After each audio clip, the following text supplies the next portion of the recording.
Welcome back everybody. Today I'm going to teach you how to check commit history in GitHub.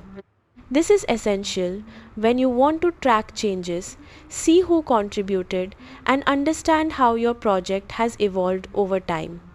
First, open your web browser and head over to github.com.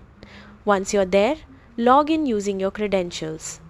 After logging in, look at the left panel and select the repository where you want to view the commit history.